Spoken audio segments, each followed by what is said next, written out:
पुंडलिक वरदा हरिविठ्ठल श्री ज्ञानदेव तुकाराम सद्गुरु समर्थ त्र्यंबकानंद महाराज की जय। माऊली ज्ञानेश्वर महाराज की जय। जगद्गुरु तुकाराम महाराज की जय। श्री गुरुदेव दत्त।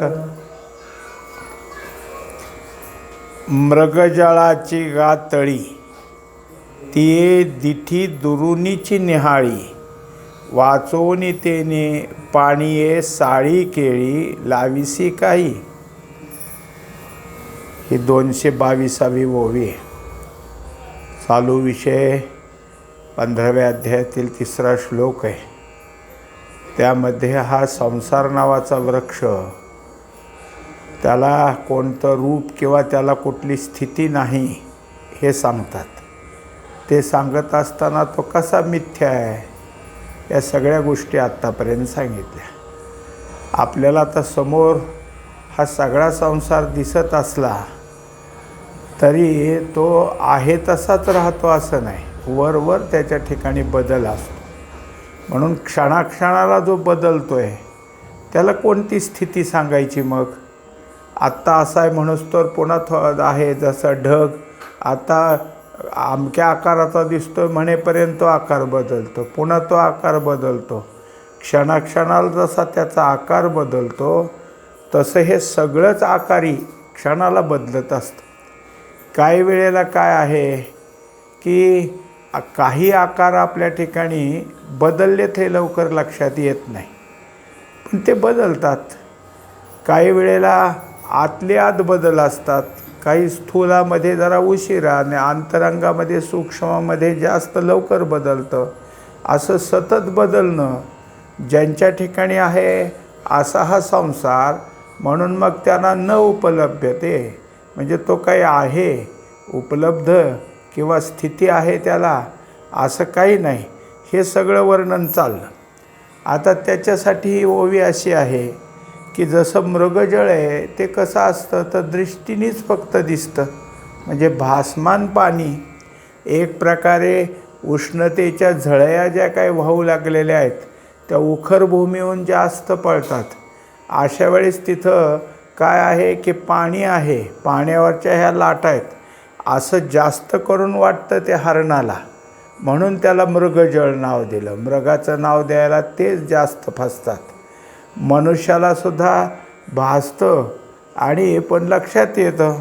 मग आता ते जर भासमानच आहे तिथं खरं पाणीच नाही तर मग त्याच्यावर कोणती पिकं काढता येतील काय? साळी लावता येतील का? केळी लावता येतील?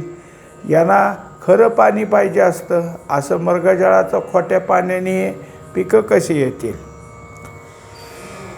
मूळ अज्ञान चितवल टिके, मातयाचे कार्य हे केतुके। म्हणून संसार दुःख सत्य के वावोची गा। आता ही ओवी तशी महत्त्वाचीच आहे। एकंदरीत संसाराचं असत्यत्व अनित्यत्व समजून देणारी। मुळात काय आहे की अज्ञान म्हणजे काय तर परमात्मा स्वरूप न कळणं हेच अज्ञान। बाकीचं काही कळलं तरी त्या कळण्याला काय करायचं आहे? परमात्माच कळत नाही, मग परमात्म्याचं न कळणं हे अज्ञान आहे। हे अज्ञानच मुळात खोटं आहे, कारण कळाला म्हणजे अज्ञानाला कुठं घालवून द्यावं लागतं असं नाही। तो जो काही आहे तो अज्ञानानं आपल्या ठिकाणी काय केलं आहे की तो परमात्मा आहेपणाची जाणीव कमी केली। आता त्याच्याकरता तो आहे याची आम्हाला काय आहे खटाटोप करावं लागते परमार्थ प्राप्तीची, आणि त्यात परमात्मा आहे म्हणण्याची। म्हणजे तो सतत आहे, नित्य आमच्याजवळच आहे, पण तो आहे ह्याचं भान नाही, म्हणून तो असत्य ठरला गेला। हेच अज्ञान। आता हे जर अज्ञानच खोटं आहे तर अज्ञानाचं कार्य असणारा हा संसार हा कसा खरा असेल? मूळ वस्तू की जे ज्यापासून हे सगळं निर्माण होणार आहे ते जे त्याचा कच्चा माल आहे तो जो काही असणारा त्या सगळ्यापासून निर्माण होणारं हे जे काही उपादान आहे हेच जर नाही तर मग पुढं संसार वृक्ष तयार झाला हे तरी कसं म्हणता येईल? म्हणून मग जर अज्ञानही त्यासारखंच आहे की जे नसूनसुद्धा असल्यासारखं आम्हाला वाटतं, तसा हा संसार नाही पण आहे अशा तऱ्हेचा झाला.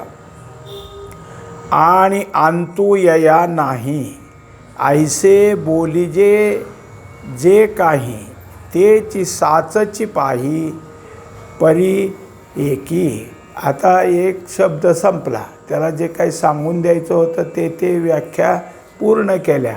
आता याला अंत हे सांगण्यासाठी काय करायचं आहे की त्याची उपलब्धता हीच जर निश्चित नाही तर अंत कसा निश्चित होईल? म्हणून मग याच्या ठिकाणी काय आहे की ह्या अंत्य याचा संपला असं म्हणायला जड जातं. का तर हा निर्माणच झाला नाही तर अंत झाला म्हणायचं काय कारण आहे? ज्याचा जन्मच नाही त्याचा कधी मृत्यू झाला असं जर विचारलं तर काय सांगावं? तो जन्मालाच आला नाही तर तेही साचची पाही परी एकी एक. त्यामुळं याच्या ठिकाणी जे काही म्हटलं जातं की याचा अंत, पण काय सांगावं? तरी प्रबोधू तव नोहे तव निद्रे काय अंतू आहे की रात्री न सरे तव न पाहे तया आरवते. आता त्यात काही उदाहरणं अशी दिलेली आहेत आपल्याला की कसं हे समजून द्यावं, म्हणून वेगवेगळ्या दृष्टांतांनी समजून देतात. मनुष्य जागा झाला नाही तोपर्यंत त्याच्या झोपीचा अंत आहे असं म्हणण्याचं काहीच कारण नाही.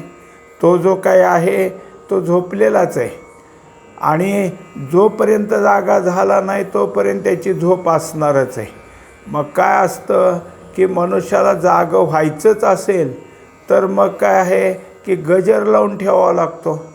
आता कित्येक वेळा झोप इतकी अनावर झालेली असते की गजर बंद करायचं आणि झोपायचं, म्हणजे त्या झोपीतच क्रिया होते गजर बंद करण्याची.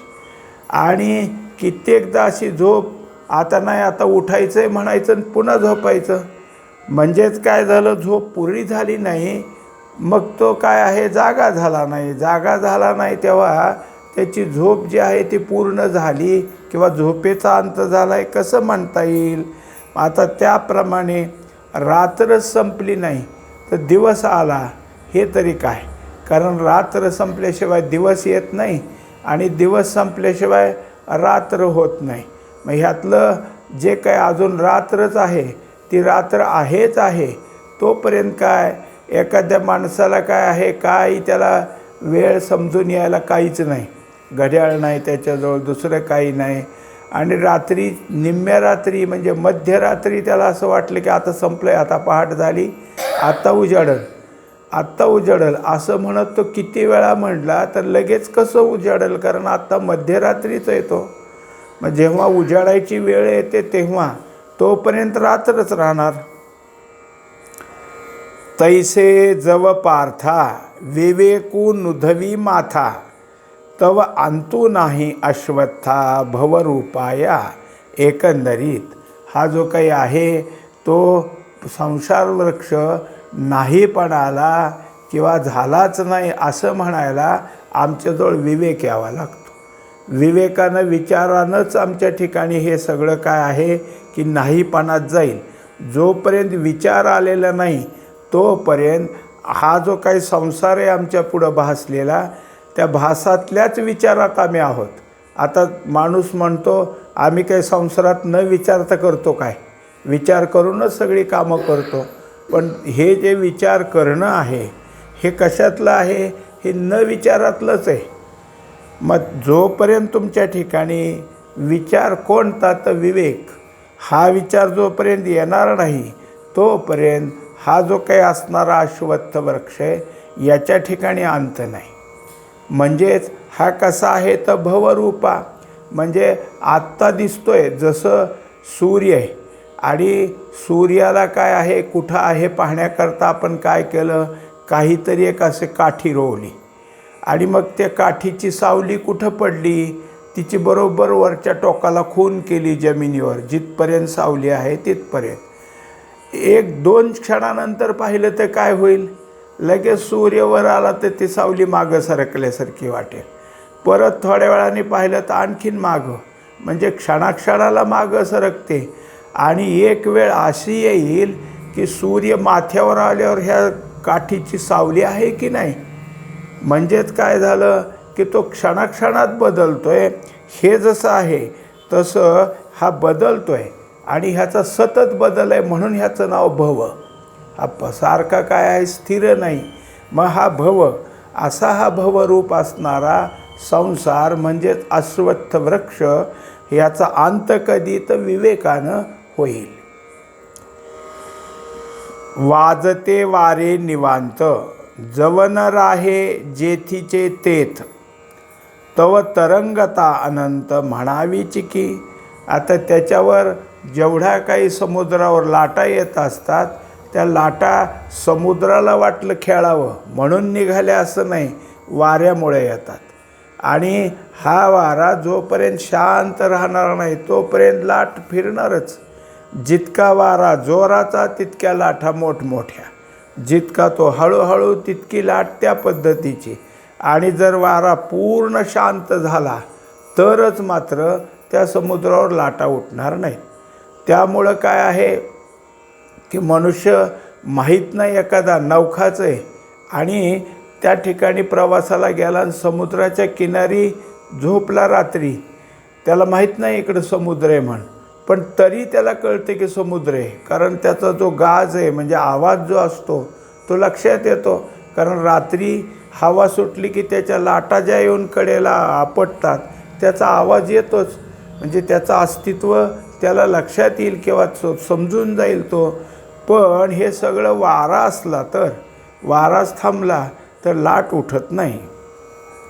म्हणून सूर्य जई हारपे, तई मृगजळा भासू लोपे, की प्रभा जाय दीपे मालवलेनी.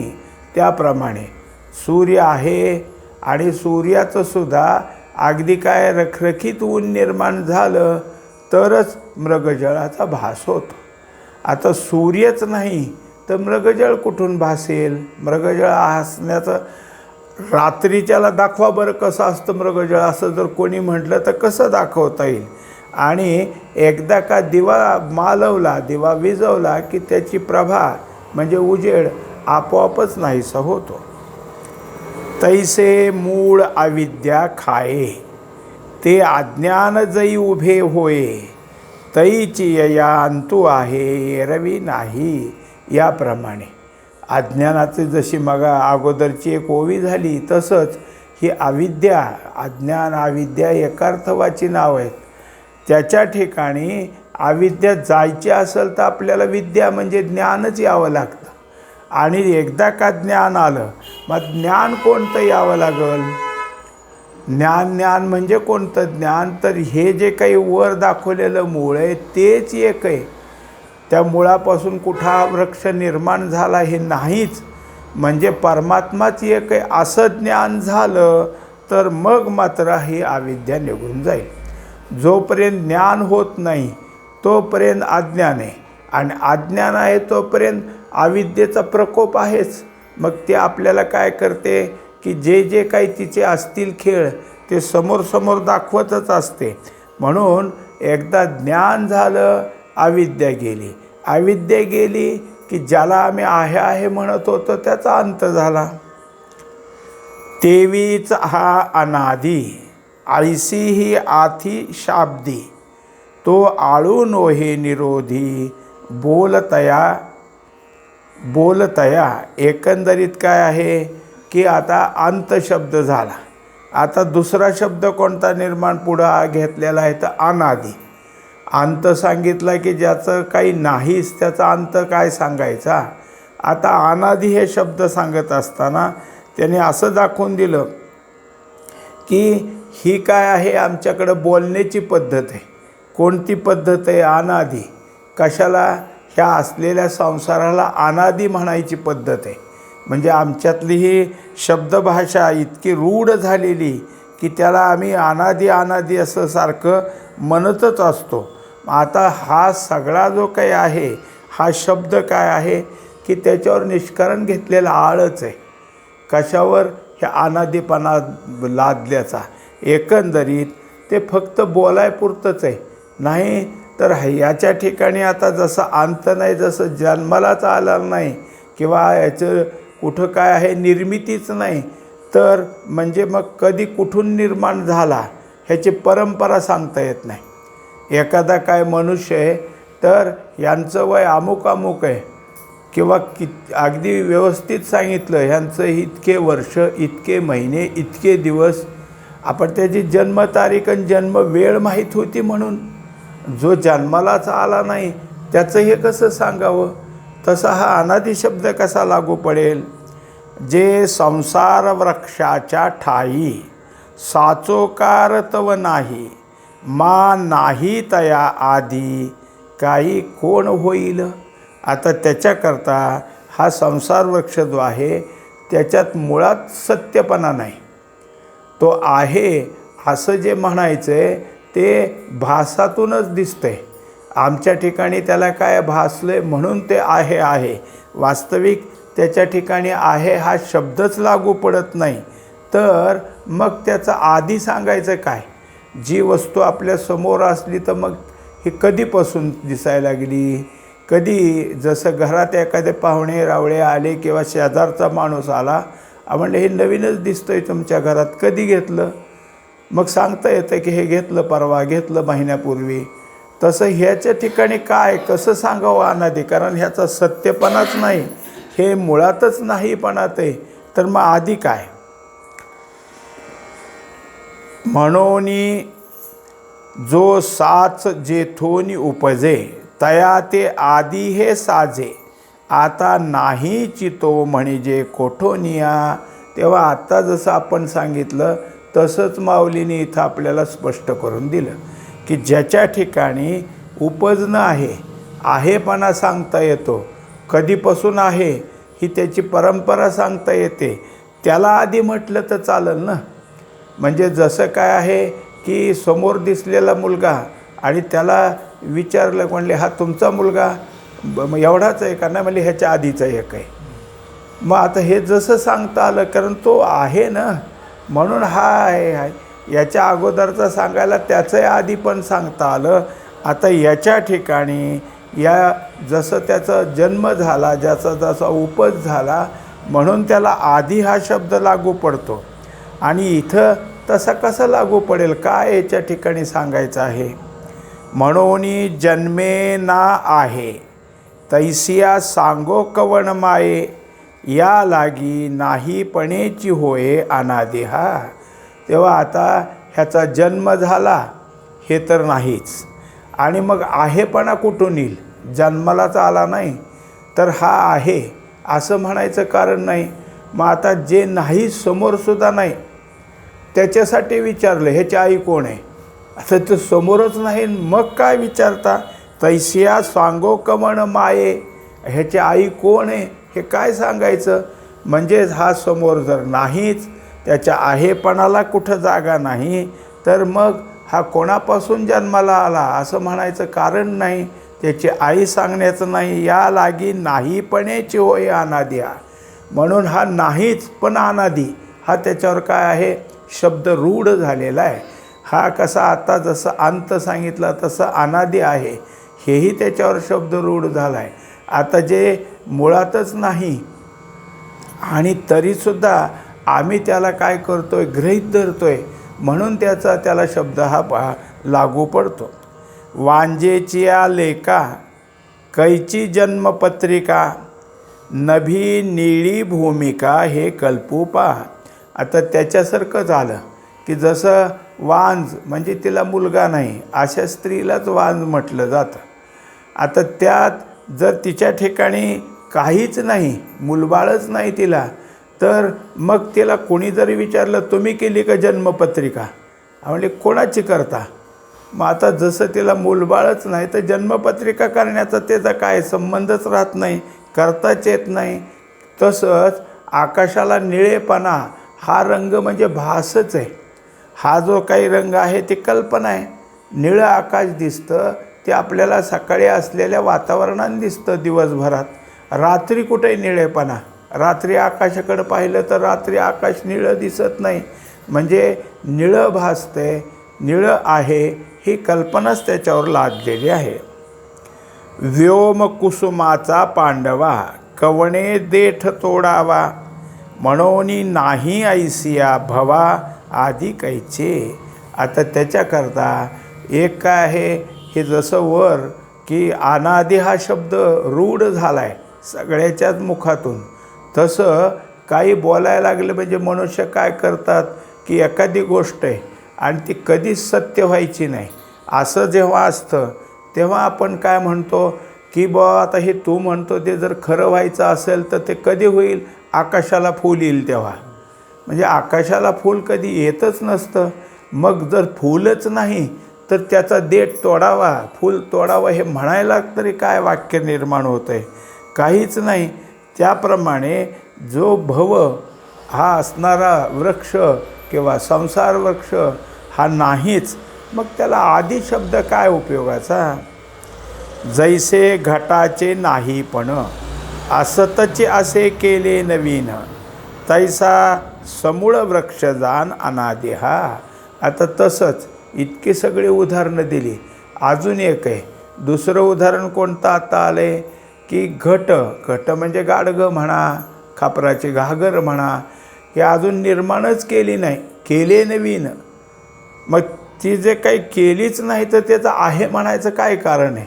निर्माण झालं तर घागर निर्माणच झाली नाही तर तिला आहे म्हणण्यात येत नाही आणि नाही म्हणायचं कारण नाही. तैसा समूळ वृक्ष जाण अनादी हा.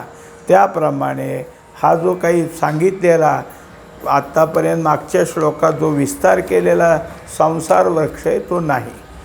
आता तो नाही तरी मागच्या श्लोकात सगळे त्याच्या फांद्या सांगितल्या, त्यात कुठं कुठं काय काय हे सगळं का सांगितलं तर आम्ही मानतोय ना त्याला. मग जसं एखादी गोष्ट आहे की एखाद्याचा कुठला तरी गैरसमज झाला आणि त्याचा गैरसमज जर दूर करायचा असेल तर त्याचा अगोदर समज तयार करायचाच लागतो आणि मग त्यातनं त्याला काढावं लागतं. म्हणजेच काय झालं की त्याच्या ठिकाणी हे सगळं काय गैरसमजुतीने बसलं आहे असं नाही, पण त्याला असं वाटतं म्हणून मग त्याला काय करावं लागेल, तशाच प्रकारचं उदाहरण द्यावं लागेल मगच आहे. म्हणजे जसा एखाद्या माणसाने काय केलं की फुटलेल्या आरशात तोंड बघितलं आणि आरसा फुटला हे विसरला, आपलंच तोंड फुटलं आहे म्हणायला लागला आणि तो ज्याला त्याला जायचं माझं तोंड फुटलं. लोक म्हणायचे वेडा आहेस, तोंड कुठलं फुटलं आहे, तुम्ही बघा की म्हणायचं आणि हे म्हणायचं अरे ह्याचं तर तोंड दिसतंय. मग आता त्याच्यासाठी काय करावं लागेल, त्याच्यासाठी एक चांगला आरसा आणावा लागेल आणि त्याला दाखवावं लागेल. बघ म्हणले आता आहे का. मग जसं फुटक्या आरशात बघितलं म्हणून फुटलेलं तोंड दिसलं, आता चांगल्या आरशात बघावं लागेल तेव्हा नाही म्हणून कळलं. हे जसं आहे तसं त्याच्या ठिकाणी जो काही समज झाला आहे तो समज काढायचाही प्रयत्न करावाच लागतो. म्हणून हे सगळं आपल्या पुढं दाखवलं, मागं सगळं वर्णन दाखवलं आणि आता ते नाही हे सांगायला सुरुवात झाली. अर्जुना ऐसेन ही पाही, आद्यंतू ययासी नाही, माझी स्थिती आभासे काही, परी टवाळते गा. आता जे जे काही आहे हे अर्जुना, याला आता आदी नाही अंतही नाही हे तर तुला स्पष्ट केलं.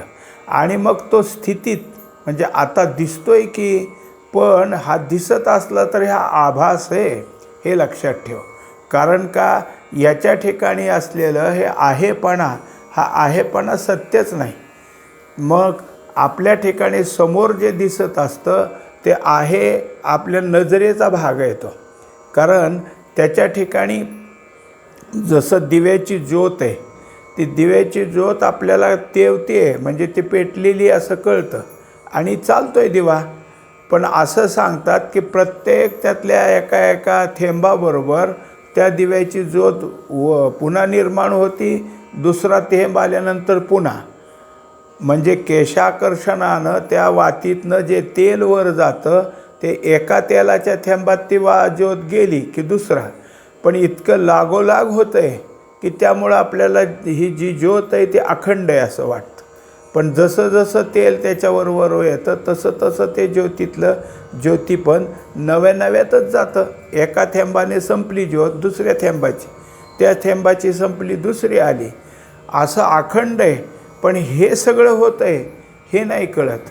मग असा सगळा जो काही असलेला त्याला म्हणायचं ह्याची स्थिती. म्हणजे हा जातोय, बदलतोय, पण आम्हाला वाटतं तेच आहे. मग हे जसं म्हणणं आहे आणि हे सगळं बोलणं कसं आहे आपल्यापुढं, ते एक प्रकारे भ्रमच आहे. म्हणजे संसाराचा आहेपणा, स्थिती हा भ्रम आहे. ब्रह्मगिरी होनी न निघे आणि समुद्रीही कीर न रिगे, माझी दिसे वाऊगे मृगांबू जैसे.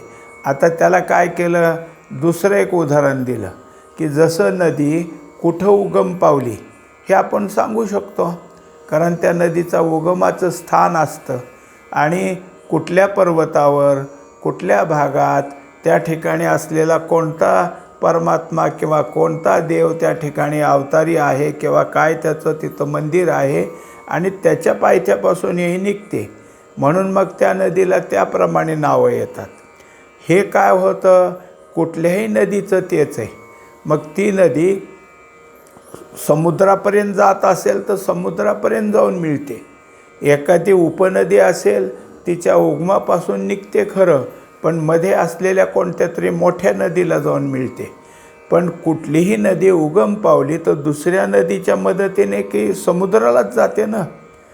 पण जी नदी उगमच पावली नाही, मग ती समुद्राला पोचली असं कसं म्हणायचं आहे. त्याच्याकरता सांगितलं, जसं गोदावरी नदी ब्रह्मगिरीहून उगम पावली, वरच्या माथ्यावर पहिल्यांदा निघाली, पुन्हा गंगाद्वार म्हणून तिथं बाहेर पडली आणि मग निघाली त्र्यंबकेश्वरहून वाहत वाहत कुठं आली, नाशिकजवळ आली, मग फिरत फिरत फिरत एकदम समुद्रापर्यंत गेली. अशी जी काही सांगायची नदी, तिचा उगम सांगितला, कुठं समुद्रात मिळते ते स्थान सांगता येतं. ही जी काही आता सांगायची ते ब्रह्मगिरीला उत्पन्न झालेली नाही आणि समुद्राला मिळली नाही. आणि मग जे सांगतात ती नदी कसली, तर मृगांबू, म्हणजे जे काही मृगजळ आहे ते मृगजळासारखी नदी. ही जर कुठं उगम पावली आणि कुठं मिळाली हे जर सांगता येत नाही, तसं ह्या संसाराचं आहे. तैसा आद्यंती कीर नाही आणि साचही नोहे कही, परी लटिकेपणाची नवाई पडी भासेगा. एकंदरीत याला आदी नाही, ह्याला अंत नाही आणि मधी दिसतोय. पण दिसतोय हे सगळ्यात महत्त्वाचं आहे की हा नसून, खोटा असून, म्हणजेच लटिका असून सुद्धा त्याने काय केलेलं आहे, आम्हाला मात्र गुंतून टाकले. लटिका व्यवहार सर्व हा संसार, वाया ये रझार हरिविन. ह्यातले जे जे काही मनुष्य आहेत हे चरण पाठ आहे त्यांचं, पण त्यांनी कधी हा लटिका व्यवहार असा कधीच ठरवला नाही. व्यवहारात आहे दे घे, तुझ्याकडं माझं राहिलं, तो आज कमीच दिलं, असं सुद्धा म्हणायला तयार आहेत. म्हणजे लटिकं म्हणायचं म्हणून ही तर नवाई त्याची. हे तर आश्चर्य आहे की तो लटका आहे, काही खरं नाही असं सगळ्यांनी म्हणायचं. आणि परत म्हणजे जसा एक रस्त्यावर बसलेला भविष्य पाहणारा असतो आणि त्याने पोपट ठेवलेला असतो, तो पोपट त्या पिंजऱ्यातून येतो, कोण मनुष्य समोर बसला आहे त्याचं पाकीट काढून देतो आणि त्याचं भविष्य त्याच्यात लिहिलेलं तो ज्योतिषी वाचून दाखवतो. आता ह्या पोपटानं बाहेर येऊन त्या दुसऱ्याचं भविष्य पाहिलं, पण स्वतःचं भविष्य नाही, परत आपला पिंजऱ्यातच जाऊन बसला. तसं सगळ्यांचंच ते होतं आहे. म्हणून हे नवलाईच आहे. हे आश्चर्यकारक आहे की हे लटकं आहे, हे कळालं नाही असं नाही, पण त्यालाच सांभाळून बसलेलो आहोत. तेच आपल्या ठिकाणी आहे असं आपल्याजवळ वाटत असतं. पुंडलिक वरदा हरी विठ्ठल, श्री ज्ञानदेव तुकाराम, सद्गुरू समर्थ त्र्यंबकानंद महाराज की जय. माऊली ज्ञानेश्वर महाराज की जय. जगद्गुरू तुकाराम महाराज की जय. श्री गुरुदेव दत्त.